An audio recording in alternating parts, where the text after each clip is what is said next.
Thanks for watching. Don't forget to like, comment, share and subscribe to Mufti Tariq Masood, famous scholar. سب سے پہلے قرآن کی آیت ہے 29ویں پارے میں بھی ہے, 28 اس میں قد افلح المؤمنون جو سورہ مومنون ہے اس میں بھی ہے کہ اللہ نے فرمایا زوجہ کے علاوہ کوئی بھی راستہ اختیار کرتا ہے فاولئک ھم العادون. اور اس میں الفاظ دیکھو فمن ابتغى وراء ذلک. ذالکا جو ہے نا یہ بلاغت ہے. ذالکا اس میں اشارہ ہے, جب ہاتھ سے اشارہ کرتے ہیں نا اس وقت کہا جاتا ہے. گویا اللہ تعالیٰ آپ کو آپ کی زوجہ کی طرف اشارہ کر کے کہہ رہا ہے کہ یہ جو بیوی ہے نا, بیوی کے یہ والا آپشن, اس کے علاوہ آپ کے پاس کوئی دوسرا آپشن نہیں ہے. کوئی اشارہ کر دیا. اس میں اور بلاغت ہے کہ یہ اسی میں بند ہے, آپ کے پاس اپنی خواہش پوری کرنے کے باقی تمام دروازے بند. وراء ذلک اللہ نے فرمایا یہ جو راستہ میں بیان کر رہا ہوں یہ اشارہ کر دیا الا علی ازواجہم او ما ملکت ایمانہم. تو بہت زیادہ غلو ہے اس آیت میں, مبالغہ ہے یہ بتانے کے لیے کہ تمام راستے اس کے علاوہ بند ہیں. دوسرا قرآن میں سورہ نور کی جو آیتیں ہیں وَلْيَسْتَعْفِفِ الَّذِينَ لَا يَجِدُونَ نِكَاحًا, جو نکاح نہیں پاتے, موجود نہیں پاتے نکاح, انہیں چاہیے کہ پاک دامنی کے ساتھ رہیں. وہ یہاں بھی ہے. اور نکاح موجود نہ پانے کا مطلب کیا ہے کہ آپ کی مالی حیثیت ایسی ہے کہ اس کے حساب سے آپ کو کوئی رشتہ دینے کے لیے تیار نہیں ہے. تیسری آیت 5ویں پارے کی ابتدائی آیتیں ہیں, اس میں اللہ نے فرمایا کہ جو آزاد عورت سے نکاح کی طاقت نہیں رکھتا وہ کسی کی باندی سے نکاح کر لے. تو اب باندیاں تو نہیں ہیں, مطلب قرآن کا حاصل یہ ہے کہ اپنا معیار نکاح میں گرا دے, نقصان کرے اپنا, کوئی بات نہیں ہے, لیکن پھر بھی دوسرے راستے ان کو اختیار نہیں کر سکتا. تو اس لیے اگر آپ کے پاس پیسے نہیں ہیں, کوئی نکاح کے لیے تیار نہیں ہے, اپنا معیار آپ گرائیں. آپ کو دوسرے راستوں, ہینڈ پریکٹس اور اس جیسے بے حیائی کی آپ کو اجازت, نہ زنا کی طرف نہ کسی اور راستے کی طرف جانے کی اجازت ہے. یہ تیسری دلیل ہو گئی کہ نکاح کا معیار آپ کو گرانا پڑے گا اپنا. اور رہا یہ مسئلہ کہ یہ کیسے ہو سکتا ہے, میرا تو اسٹینڈرڈ ہے, تو بھائی دنیا کو مسافر خانہ سمجھو, تو اسٹینڈرڈ گیا تیل لینے, ٹھیک ہے نا, اچھے سے اچھے کی تلاش کریں لیکن برائی سے تو اچھا ہے نا. حضرت عبداللہ بن عباس رضی اللہ عنہ سے روایت ہے کہ ایک شخص آیا, اس نے کہا کہ میں ہاتھ سے اپنے آپ خواہش پوری کرتا ہوں, ایک روایت ہے. تو حضرت عبداللہ بن عباس نے نفرت سے منہ پھیر لیا اور فرمایا کہ تو باندھی رکھ لیتا یہ تیرے لیے زیادہ بہتر. تو یہ تیسری دلیل ہو گئی. چوتھی دلیل صحیح حدیث ہے حضرت عثمان ابن مظعون رضی اللہ تعالی عنہ کی. وہ فرماتے ہیں ہم سفر میں ہوتے تھے, بیوی سے دوری ہم پہ بہت شاق گزرتی تھی, ظاہر زنا میں پڑنے کا خطرہ تھا. تو ہم نے نبی سے اجازت لی کہ ہم اپنے آپ کو خسی کر دیں, اپنی جو خواہش ہے وہ کیا کر دیں, ختم. کوئی ایسی دوا کھائیں, کچھ بھی کر لیں, آج کل آپریشن بھی ہوتا ہے. تو لو اجازنا لاختصینا, حدیث کے الفاظ ہے, اتنی ٹینشن میں تھے ہم کہ اگر نبی ہمیں اجازت دیتے تو ہم اپنے آپ کو خسی کر لیتے, لیکن نبی نے اس کی پرمیشن نہیں دی. اب دیکھو صحابی رسول اتنی شدید ٹینشن میں بھی اس کا حل یہ نہیں تلاش کر رہے کہ ہاتھ سے اپنے آپ کو مطمئن کر لیں, اتنی شدید ٹینشن میں بھی. اگر اس کی اسلام میں ذرہ برابر بھی گنجائش ہوتی تو ذرا سے تو اشارہ ملتا نا, صحابہ کر لیتے یا ان کو اشارہ دے دیا جاتا کہ بھائی اپنے آپ کو خسی کرنے کے پر آ گئے ہو, اپنی اللہ کی تخلیق کو تبدیل کر رہے ہو, تو اس سے بہتر ہے کہ تم اپنی تسکین کر لو اس طریقے سے. اس کی پرمیشن کا کہیں تذکرہ نہیں ملتا. اس کا مطلب ہے کہ اس نبی نے وہاں کیا فرمایا صحابی کو, نہانا عن التبتل, نبی نے فرمایا نکاح سے دور بھاگنے سے منع کیا. تو فرمایا نا نا نا نا نا تزوج الودود الولود, فرمایا یہ اللہ نے خواہش اس لیے رکھی ہے کہ تم نکاح کی طرف کیا ہو جاؤ, مجبور ہو جاؤ. یہ کتنے دلائل ہو گئے, بولو نا بھائی, 4 دلائل ہو گئے. اور بھی بہت کچھ ہے اس پہ بولنے کے لیے, میں مختصر بات سمیٹ رہا ہوں. اصل میں لوگ جو یہ کہتے ہیں نا کہ یار ہم مجبور ہیں تو کیا کریں, ہم یہ تو خواہش اتنی جب مسلط ہو جاتی ہے ہمارے اوپر, یہ تو اس سے جسم کو بھی نقصان ہوتا ہے, مینٹلی بھی آدمی ڈسٹرب ہوتا ہے. تو یاد رکھو یہ اللہ نے آپ پر اتنی زبردست خواہش اس لیے مسلط کی ہے تاکہ آپ نہ چاہتے ہوئے بھی شادی پر مجبور ہو جائیں, اور شادی میں فطرت آپ کے دلائل ماننے کے لیے تیار نہیں ہے. یہ جو آتے ہیں میرے پاس پیسے نہیں ہے تو ایکچولی ابھی ایجوکیشن, ایکچولی ابھی یہ, فطرت اس چیز سے متاثر نہیں ہے. فطرت کہتی ہے آپ کے دلائل کیا ہیں, غلط ہیں. اگر یہ اللہ مسلط نہ کرتے نا مردوں پہ یہ شہوت, تو میرا خیال ہے کوئی 70 سال میں جا کے بھی لوگ شادی نہ کرتے. تو قدرت کا ایک نظام ہے, قدرت ایک سسٹم کے تحت لوگوں کو چلانا چاہتی ہے. اس کا فائدہ یہ ہوگا کہ آپ نہ چاہتے ہوئے خاندان کی لڑکیوں سے شادی پر مجبور ہوگے, ان کو گھر ملے گا. اگر مجزنی کی اجازت دے دی جائے, مجھے تھوڑی لینگویج صاف استعمال کرنی پڑ رہی ہے, بہت معذرت, مجبوری ہے, اگر اس کی اجازت دے دی جائے تو لوگ نکاح میں کیا کریں گے؟ تاخیر. نقصان کس کا ہوگا؟ لڑکیوں کا. لڑکیاں بھی پھر ہینڈ پریکٹس کریں گی, جو کہ کر رہی ہیں, وہ بھی مجبور ہوں گی. تو اسلام نے آپ پر, اللہ نے آپ کے اوپر یہ شہوت اسی لیے مسلط کی ہے کہ یہ آپ کا یہ آپشنل نہیں رہے نکاح, بلکہ آپ کی باڈی کی ریکوائرمنٹ بن جائے کہ بھئی یہ تو کرنا ہی کرنا ہے. اور اس کا فائدہ کس کو ہوگا؟ عورت کو. بات آ رہی ہے سمجھ میں؟ اس کا گھر بسے گا. تو اگر اس کی اجازت دے دی جائے, بھائی ایجوکیشن کا ہے بھی, تو تعلیم ہے بھی, تو ایکچولی تو نتیجہ لڑکیوں کا کیا ہوگا؟ بیڑا غرق ہوگا, جو کہ ہو رہا ہے. آپ کہہ سکتے ہیں وہ بھی تعلیم حاصل کریں, ہم بھی حاصل کریں, تو بات یہ کتنی تعلیم حاصل کر لیں گی؟ اور اگر کر بھی لیں گی تو فطرت کا کوئی آلٹرنیٹ نہیں ہوتا, نیچر کا متبادل نہیں ہے. جو چیز آپ کی باڈی کی ریکوائرمنٹ ہے اس کو بہرحال پورا کرنا ہے. دیکھو, اگر آپ کے پاس ایجوکیشن کی وجہ سے کھانے کا ٹائم نہیں ہے, آپ مصروف ہیں جس کی وجہ سے کھانے کا ٹائم نہیں ہے, تو کیا پیٹ آپ کو بھوک لگانا چھوڑ دے گا؟ ہے بھائی؟ یا کوئی ڈاکٹر یہ فتویٰ دے دے گا کہ چونکہ آپ کے پاس کھانے کا ٹائم نہیں ہے لہذا آپ اگر نہیں بھی کھائیں گے تو صحت کو نقصان نہیں ہوگا؟ کوئی بھی سمجھدار ڈاکٹر ہوگا وہ کہے گا بھائی آپ کے پاس ٹائم ہو یا نہ ہو, آپ کے باپ کو بھی کھانا پڑے گا آپ کو, ورنہ باڈی کا نقصان ہوگا. تو یاد رکھو, جس طرح روٹی ضروری ہے مرد کے لیے, اسی طرح عورت, اور عورت کے لیے اسی طرح مرد ضروری, باڈی کی ریکوائرمنٹ ہے. تو اسلام چونکہ نیچر کے خلاف نہیں چلاتا آپ کو, اس لیے اسلام نے تمام راستے بند کر دیے خواہش پوری کرنے کے, کیونکہ وہ سارے ان میں سے کوئی بھی نیچرل نہیں ہے. صرف ایک ہی نیچرل ہے کہ مرد کا کانٹیکٹ عورت سے اور عورت کا مرد سے, اس کے علاوہ کوئی نیچرل نہیں ہے. ہاں, ایک آخر میں بات ضرور کہوں گا. ڈاکٹر ذاکر نائک صاحب, اللہ ان کی عمر میں برکت دے, انہوں نے یہ کہا ہے کہ زنا سے بچنے کے لیے اگر کوئی یہ عمل کرتا ہے تو شاید مستحب ہو. تو یہ بھی ایک اصول یاد رکھیں, بڑی برائی سے بچنے کے لیے اگر کوئی چھوٹی برائی کرتا ہے تو ہم یہ تو کہیں گے کہ یار چلو بڑی سے بچ گیا, لیکن اس چھوٹی کو بھی برائی ہی کہا جائے گا. کوئی اگر ہیروئن کا عادی ہے, ہم اسے ہیروئن چھڑوانے کے لیے چرس پہ لے آتے ہیں کہ یار چلو اس سے تو بچے گا نا, اب ایک دم تو نہیں چھوڑ سکتا. تو یہ اس عمل کی یوں تو تعریف کی جائے گی کہ یار چلو اس برائی سے بچ گیا, لیکن اس کی بیس پہ چرس کو آپ یہ کہہ دیں, شروع کر دیں کہ چرس جائز ہے یا وہ بھی کوئی افضل چیز ہے, اس کی پھر بھی اجازت نہیں ہوگی. تو اصل راستہ یہی ہے کہ کسی کو زنا کا خطرہ ہے, بھاگے وہاں سے بس, اور وہ کس کی طرف لپکے؟ نکاح کی طرف لپکے, معیار اپنا گرائے. اور پھر بھی نکاح نہیں ہوتا تو روزے رکھے کثرت سے تاکہ جسمانی قوت ٹوٹے. اور آخری بات یہ کہ یہ جو عمل ہے ہینڈ پریکٹس کا, یہ زنا سے انسان کو بچاتا بھی نہیں ہے. یہ بھی 100% غلط ہے کہ اس کے کرنے سے آدمی زنا سے بچ جاتا ہے, کیونکہ اس میں آدمی کی ڈیزائر پوری طرح پوری نہیں ہوتی, اس کی ٹھڑک بڑھتی ہے, کم نہیں ہوتی. اگر کوئی زنا یہ کام کر بھی لے نا, پھر بھی زنا کی طرف لپکے, بلکہ اور زیادہ لپکے گا, کیونکہ یہ خواہش نفس ایسی چیز ہے کہ یہ پوری کرنے سے بڑھتی ہے. آپ کے جو دل کی خواہش ہے نا, نفس کی خواہش, یہ پورا کرنے سے کم نہیں ہوتی بلکہ بڑھتی ہے.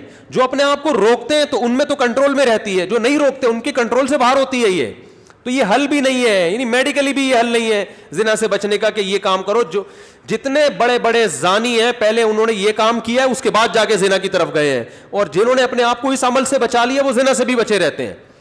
تو زنا سے بچنے کا جو قرآن میں اور احادیث میں ہمیں طریقہ ملتا ہے, جیسے یوسف علیہ السلام تھے, ان کو عورت نے دعوت دی زنا کی, وہ بھاگے ہیں, بس نکلنے کی کوشش کی انہوں نے وہاں سے. تو اصل حل اس کا یہ ہے. اور آخری بات یہ کہ یہ میں مانتا ہوں بہت سارے نوجوانوں کے حالات سامنے آئے ہیں جو اس لت, اچھا یہ بھی ایک فالٹ ہے اس میں کہ یہ عمل ایک دفعہ ہوتا نہیں ہے. آپ جو نوجوانوں کی ہسٹری جمع کریں نا, تو ایسا نہیں ہوتا کہ جس نے ایک دفعہ کیا تو بس زندگی میں ایک ہی دفعہ کیا کہ یار بہت زیادہ مجبور ہو گیا تھا تو یہ عمل کر لیا. نا نا نا نا, جس نے ایک دفعہ کیا وہ دن میں 10 دفعہ بھی کرتا ہے. پھر یہ عمل اس کو ایسی حص اس کی بڑھ جاتی ہے اور ٹھڑک بڑھ جاتی ہے کہ پھر یہ معاملہ اس کے کنٹرول سے باہر نکل جائے. وہ 100 بار توبہ کرے گا, 100 بار توبہ توڑے گا وہ, تو یہ پریکٹیکلی بھی ممکن نہیں ہے کہ کوئی اپنے آپ کو بچانے کے لیے ایک دفعہ یہ عمل کر لیا تو اب سکون میں آ گیا. نا نا نا نا, میرے پاس جو نوجوان آتے ہیں ان کی ہسٹری میں آپ کو بتاؤں, وہ کیا کچھ, ایک صاحب کی 2 بیوی. اچھا ہاں یہ بھی بتا دوں, جب یہ لت زیادہ پڑتی ہے تو پھر یہ بیماری شادی کے بعد بھی نہیں چھوٹتی, یہ بھی ذہن میں رکھیں. ایک صاحب, میں نے جو زندگی میں سب سے پہلا فتویٰ لکھا ہے نا وہ کیا تھا, آپ حیران ہوں گے. یہ 1999 میں سوال آیا, ایک آدمی کی 2 بیویاں, اسے نکاح سے پہلے اس کی عادت پڑ گئی, یہی سوچ سوچ کے کہ یار ابھی اپنے آپ کو ٹھنڈا کر لیتا ہوں, تسکین کر لیتا ہوں, برائی سے بچ جاؤں گا, یہ ہو جائے گا وہ ہو جائے گا. شیطان نے الٹے سیدھے اس کو جو ہے نا دلائل دیے, اور کہتا ہے مجھے یہ برائی جب ہو گیا تو چسکا لگ گیا. پھر کہہ رہے پھر جب میں نے نکاح کیا ہے نا, ایک شادی کی ہے تو میری یہ عادت نہیں چھوٹی, دوسری 2 بیویاں اس کی, کہہ رہے پھر بھی نہیں چھوٹی. تو کہہ رہے میں اتنا غصے میں آ جاتا تھا کہ یار میری بیویاں بھی ہیں پھر بھی مجھے ان کو تسکین اس میں ہوتی ہے. پھر بالکل ایسے ہے جیسے لوط علیہ السلام کی قوم کو جب لڑکوں کی عادت پڑ گئی تو اب ان کو عورت سے تسکین بولتے کیوں نہیں ہو رہی. تو یہ ہینڈ پریکٹس کا ایک یہ بھی بڑا نقصان ہے کہ جب اس کی لت پڑ جاتی ہے تو شادی کے بعد بھی یہ عادت نہیں چھوٹتی. تو وہ کہہ رہا ہے میری 2 بیویاں تھیں, 1999 کی بات کر رہا ہوں میں, اس نے سوال بھیجا. تو کہہ رہا ہے کہ میں اتنا مجبور ہو گیا کہ ایک دن میں نے قسم اٹھائی کہ آئندہ میں نے اپنے ہاتھ سے اپنے آپ کو فارغ کیا تو میری دونوں بیویوں کو 3 طلاقیں. کہہ رہے میں نے یہ سوچا کہ شاید اس عمل سے میں اپنے آپ کو روک لوں گا, پھر بھی نہیں رکا, اور پھر بھی یہ عمل کیا, اور ہم نے اس کو فتویٰ دیا کہ آپ کی دونوں بیویاں آپ پر ہمیشہ کے لیے حرام ہو گئی ہیں. تو اب آپ بتاؤ اس پہ کیا گزر رہی ہوگی.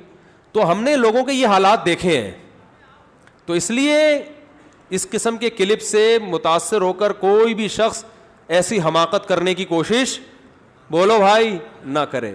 اور میرا مقصد آپ کو کسی کو مایوس کرنا نہیں ہے. اگر کوئی نوجوان اس بیماری میں مبتلا ہو گیا ہے تو حدیث میں آتا ہے ما انزل اللہ من داء الا انزل له شفاء, ہر بیماری کا اللہ نے شفا پیدا کی ہے. تو مایوس نہ ہو. سب سے پہلے تو وہ نکاح کرے تاکہ معاملہ آگے بڑھے نہیں, کیونکہ اگر نہیں کرے گا نا یہ پھر یہاں تک رکے گا نہیں معاملہ. کیونکہ یہ لڑکے پھر جب یہ کام کرتے ہیں پھر وہ انٹرنیٹ پر فحش فلمیں بھی دیکھتے ہیں, پھر وہ تصویروں کی طرف بھی جائے گا, بد نظری کی طرف بھی, اور پھر یہ بڑھتا رہا, پھر وہ زنا کا متلاشی ہوتا ہے کہاں مجھے موقع ملے. تو اس لیے میرے بھائی اپنے آپ کو روکنے کی کوشش کرنی چاہیے. تو اس کا پہلا اسٹیپ یہ ہے کہ سب سے پہلے آپ یہ عزم کریں کہ میں نے اپنے آپ کو اس برائی سے ہر قیمت پہ دور کرنا ہے, یہ میرا ایم ہے, میرا عزم ہے. اگر آپ ارادے میں ہی ڈھیلے ہیں تو بھائی پھر معاملہ کیا ہو جائے گا, خراب ہو جائے. تو پہلے تو کیا کرنا ہے, پکا عزم کرنا ہے. اب دوسرا علاج کے طریقے دریافت کرنے آپ نے. سب سے پہلا کام یہ کرنا ہے کہ انسان کو جہاں برائی کی عادت پڑتی ہے نا وہاں برائی چھوٹتی نہیں ہے. آپ کی کوئی خاص ایسی جگہ جہاں آپ سونے کے لیے لیٹتے تھے اور وہاں پر آپ پہ یہ شہوت کا جنون چڑھتا تھا, تو اپنا ٹھکانہ وہاں سے کیا کر لو, چینج کر لو. رات کو سونے سے پہلے مطالعہ کر کے سو. کوئی اپنے سرہانے کتاب رکھی جائے. جو نوجوان خدا نخواستہ کوئی اس میں مبتلا ہے تو اس کو بتا رہا ہوں میں, اپنے سرہانے کیا رکھیں, کوئی دلچسپ کتاب رکھیں. بستر پہ جیسے ہی لیٹے, جو معمولات ہے نا آیت الکرسی پڑھنا, دعائیں پڑھنا, بستر پہ لیٹنے سے پہلے پڑھ لیں وہ, تاکہ آپ جب بستر پہ جیسے ہی جائیں تو آپ کی سوچ جو ہے نا وہ مطالعے کی طرف چلی جائے. تو فوراً آپ نے کیا کرنا ہے, جیسے ہی سونے کے لیے لیٹے کتاب آپ کے پاس ہونی چاہیے, بستر پہ جاتے ہی آپ اس کتاب کا مطالعہ کرنا شروع کر دیں. انسان جیسے ہی لیٹ کے مطالعہ کرتا ہے اس کو نیند آ جاتی ہے, آپ سو جائیں گے, کیونکہ زیادہ تر نوجوانوں کے پر یہ اٹیک رات کے ٹائم ہی ہوتا ہے. دوسرا کام ہو گیا. تیسرا مسئلہ یہ ہو گیا کہ آپ کسی ڈاکٹر کو بھی بتائیں, ماہر نفسیات کو, لیکن ماہر نفسیات سے کہیں کہ مجھے یہ برائی چھڑوانی ہے, کیونکہ ماہر نفسیات بعض دفعہ اور ڈال دیتے ہیں اس برائی میں. ایسے نفسیاتی ڈاکٹر بھی ہیں, وہ کہتے ہیں اس سے کوئی نہیں, ڈپریشن کا علاج ہے. اور بھائی ساری ڈپریشن کے اور بہت سارے علاج ہیں دنیا میں, وہ علاج وقتی ہے, جیسے سٹا لگانے سے نا وقتی طور پہ ٹھیک ہو جاتا ہے. تو اب یہ بیوقوفی ہے نا کہ سٹے لگا لگا کے ڈپریشن کا علاج, اس سے ڈپریشن بڑھتی ہے, کم نہیں ہوتی. وقتی کم ہوگی, اگلے دن اس سے بڑا اٹیک ہوگا آپ کے اوپر, سارا دن پھر یہی کرتا رہے گا. ایسے ایسے لڑکے آ کے بتاتے ہیں کہ آدمی حیران ہوتا ہے, یار تمہاری ہڈیوں میں اتنا جوس کہاں سے آیا, تم مر کے ختم ہو جاؤ گے اللہ کے بندو. تو وہ یہی کرتے رہتے ہیں ڈپریشن. تو ماہر نفسیات بھی الو سب کچھ سب کو نہیں پتا ہوتا. تو ماہر نفسیات سے بولیں کہ مجھے یہ برائی چھڑوانی ہے ایسی کی تیسی, آپ کی باقی افلاطونیاں بقراتیاں اپنے پاس رکھو, آپ یہ برائی مجھے کیا کرنی ہے. تو نفسیاتی بھی ٹوٹکے ہوتے ہیں, کچھ طریقے ہوتے ہیں. کوئی ماہر ڈاکٹر ہوگا انشاءاللہ آپ کو ایسے طریقے بتائے گا, ایسے ٹوٹکے بتائے گا, ایسی تدبیریں بتائے گا کہ آہستہ آہستہ یہ برائی آپ سے انشاءاللہ چھوٹ جائے گی.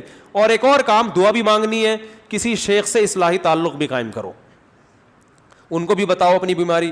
اور ایک اہم ترین بات یہ کہ اپنے آپ کو ایسے نہ چھوڑو, جب بھی یہ گناہ آپ سے ہو آپ نے اپنے اوپر کوئی سزا متعین کرنی ہے.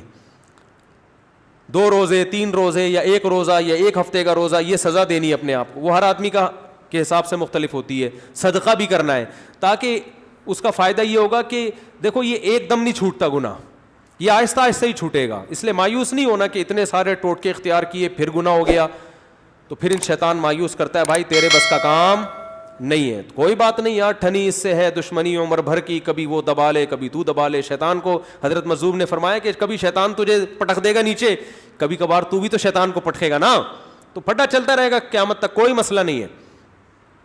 تو کیا کرنا ہے, جب بھی یہ گناہ ہو جائے 2 رکعت پڑھ کے توبہ کرنی ہے, اللہ سے معافی مانگنا ہے, اور اپنے آپ کو کوئی سزا دینی ہے صدقہ کے ذریعے یا روزے کے. سب سے بہتر سزا روزہ ہے, صدقے سے اتنا فائدہ نہیں ہوتا, روزے سے اس میں زیادہ فائدہ ہوتا ہے.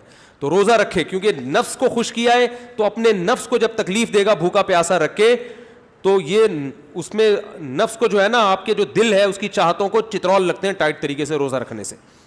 تو اپنے من کو خوش کیا نا اس نے حرام طریقے سے, تو روزہ رکھ کے اپنے من ہی کو ٹینشن دے گا یہ. تو روزہ رکھنا بہت زبردست اس کا ایک علاج ہے. تو کیا کرنا ہے, جب بھی یہ جرم ہو جائے تو روزہ رکھ کے اس کی تلافی کرنی ہے. اس کا پھر نہیں بھی چھوٹتا تو ٹینشن نہیں لینی, آپ نے اپنے قوائف پورے کر دیے. اور آخری بات یہ کہ روزانہ ایکسرسائز کا معمول بناؤ. جب آپ صبح جاگنگ کرو گے, شام کو جم جاؤ گے, تو پھر آپ دیکھو گے ڈولے شولے نکل رہے ہیں اور جناب طاقت آ رہی ہے, تو نفسیاتی طور پر انسان پھر غیر اخلاقی سرگرمیوں سے دور ہو جاتا ہے خود بخود, کہ یار میں ایک طرف اتنا اپنی باڈی کا خیال کر رہا ہوں, اسی طرف اپنی صحت کو برباد کر رہا ہوں میں, ہے بھائی. اب میری ساری انرجی جو یوٹیلائز ہو رہی ہے تو ناجائز چیزوں میں ہو رہی ہے. تو یہ لاشعوری طور پر جب انسان مفید کاموں کی طرف آتا ہے تو نیگیٹو سوچ اس کی خود بخود, بولتے کیوں نہیں بھائی, کبھی کسی ہیروئنچی کو جم جاتے ہوئے دیکھا آپ نے؟ وہ نہیں جاتا, کہتا ہے ابے جاؤ باڈی کی ایسی کی تیسی, مزہ تو آ رہا ہے نا چھٹا لگانے میں. تو جو جم جائے گا وہ ہیروئن نہیں پیے گا, جو ہیروئن پیے گا وہ جم نہیں جائے گا. تو اسی طرح جم جانے والے بھی اکثر ان برائیوں سے بچ جاتے ہیں, اور اس برائی سے بچنے کا بہت فائدہ ہے دنیا میں بھی آخرت میں بھی. دنیاوی فائدے کیا ہیں وہ پھر کبھی انشاءاللہ کسی اور وقت بتائیں گے, اخروی فائدے تو ہیں ہی بہرحال. لیکن میں نے آپ کو بتایا اس میں مایوس نہیں ہونا, یہ چیزیں جلدی نہیں چھوٹتی. ایک چیز کی لت اگر پڑ چکی ہو تو پھر ٹائم لگتا ہے چیزوں کو چھوٹنے میں, لیکن لڑتے رہنا ہے زندگی بھر. ہتھیار ڈال کے بیٹھنا نہیں ہے کہ نہیں بھائی اب تو ڈاکٹر فلاں نے بھی کہہ دیا تو فلاں ڈاکٹر نے بھی. ایک لڑکے کو ڈاکٹر نے خود اس مرض میں ڈالا ہے, وہ بچتا تھا ان چیزوں سے, ڈاکٹر کے پاس گیا, ڈاکٹر نے کہا کوئی حرج نہیں ہے اس میں کر لو, کوئی میڈیکلی کوئی نقصان نہیں ہے. میڈیکلی بھی نقصان ہے, حقیقت ہے, یہ کہنا کہ میڈیکلی نقصان نہیں غلط ہے, اور ذہنی طور پر تو بہت نقصان ہے. دیکھو لوط علیہ السلام کی قوم جو برائی کرتی تھی اس سے میڈیکلی کوئی نقصان نہیں تھا, لیکن وہ بیچارے نکاح کے قابل رہے نہیں. وہ کہنے ما لنا فی بناتک من حق, اے لوط ہمیں عورت سے نکاح میں دلچسپی ہی ختم ہو گئی ہے. تو یہ کتنا بڑا نقصان ہے کہ نہیں ہے. تو جو لوگ لڑکوں کے عادی ہو جاتے ہیں ان کو عورت میں دلچسپی ختم. اب میڈیکلی تو سب کچھ صحیح ہے, آئرن بھی صحیح ہے اور جناب پوٹاشیم میگنیشیم سب کچھ صحیح ہے, تو باڈی کو تو کچھ بھی نہیں ہوا, کھوپڑی آؤٹ ہو گئی. تو یہ جو حرکت ہے نا ہینڈ پریکٹس, اس سے بھی انسان مینٹلی کیا ہو جاتا ہے, بہت ڈسٹرب ہوتا ہے, جس سے جو نیچرل ایک پروسیس قدرت نے رکھا ہے, خدا نے رکھا ہے, وہ بہت برے طریقے سے متاثر ہوتا ہے اس عمل سے. تو اس لیے اپنے آپ کو ان تمام ایکٹیویٹیز سے بچا کے رکھنا چاہیے. اور پاک دامنی والی زندگی وہ یہی ہے کہ جلد سے جلد, میں تو کہتا ہوں لڑکا بالغ ہو, ماں باپ کو چاہیے فوراً شادی کر دو اس کی, اس طرف اس کو آنے ہی نہ دو. اور اس کے غلط ہونے کی ایک بڑی دلیل یہ بھی ہے کہ جس نوجوان نے دوسروں سے نہ سنا ہو یا بر وقت شادی ہو گئی ہو, وہ کبھی یہ کام نہیں کرتا, اس کا کبھی دماغ جائے گا ہی نہیں. یہ خود اس کی علامت ہے کہ یہ نیچرل نہیں ہے یہ. تو اللہ تعالیٰ سب کی حفاظت فرمائے.